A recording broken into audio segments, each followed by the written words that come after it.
గోదావరి జిల్లా నరసాపురంలో హిందువులు ఎంతో పవిత్రంగా భావించే తిరుపతి లడ్డూ ప్రసాదాన్ని అపవిత్రం చేస్తున్న దోషులను కఠినంగా శిక్షించాలంటూ హిందూ సంఘాల ఆధ్వర్యంలో వెంకటేశ్వర స్వామి చిత్రపటాలు చేతబట్టి పట్టణంలో నిరసన ప్రదర్శన చేశారు. ముందుగా పాత బజార్ సెంటర్లోని వెంకటేశ్వర స్వామి ఆలయంలో ప్రత్యేక పూజలు నిర్వహించి అక్కడి నుంచి సబ్ కలెక్టర్ కార్యాలయం వరకు నిరసన ప్రదర్శన నిర్వహించి కార్యాలయం వద్ద ధర్నా చేశారు.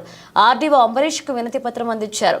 అనంతరం ఎమ్మెల్యే బొమ్మిడి నాయకర్, మాజీ మంత్రి కొత్తపల్లె సుబ్బరాయుడు, టీడీపీ ఇన్ఛార్జ్ పొత్తూరి రామరాజులు మాట్లాడుతూ హిందువుల ఆరాధ్య దైవమైన తిరుపతి శ్రీ వెంకటేశ్వర స్వామి ప్రసాదాన్ని భక్తులు ఎంతో పవిత్రంగా భావిస్తారన్నారు. అటువంటి ప్రసాదాన్ని కమిషన్లకు కకృతిపడి అపవిత్రం చేసిన దోషులను కఠినంగా శిక్షించాలని డిమాండ్ చేశారు.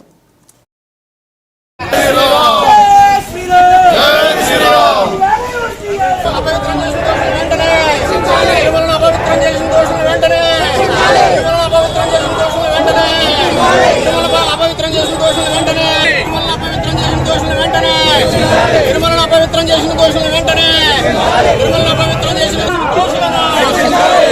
పవిత్రం చేసిన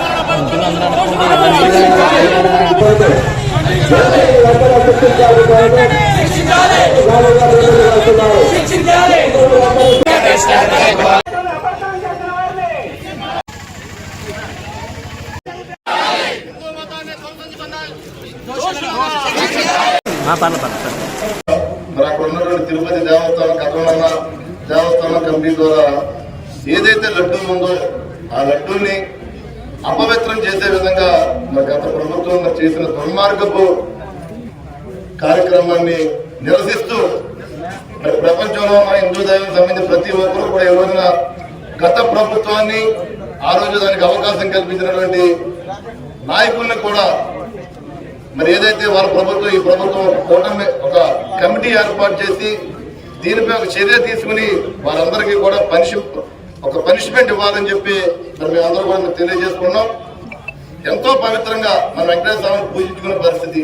అలాంటి పరిస్థితుల్లో మరి ఏదైతే లడ్డు ఉందో ఈ లడ్డూని అపవిత్రంతో ఏదైతే జంతువుల నుంచి వచ్చిన ఆయన్ని కూడా మరి ఒక పవిత్రమైన నెయ్యిని ఏర్పాటు దాంతో చేయవలసిన లడ్డూని ఒక అపవిత్రమైన మరి జంతువుల యొక్క నూనెతో కూడా చేసి భక్తుల యొక్క మనోభావాన్ని దెబ్బతీసే విధంగా కూడా మరి ఆ రోజు ప్రభుత్వం మరి తీసుకున్నందుకు దీని ప్రపంచ వ్యాప్తంగా ఉన్న హిందువులు అందరూ కూడా దీన్ని స్పందించవలసిన అవసరం ఉంది. అదేవిధంగా ఒక హిందువులే కాదు, మతాలన్నీ కూడా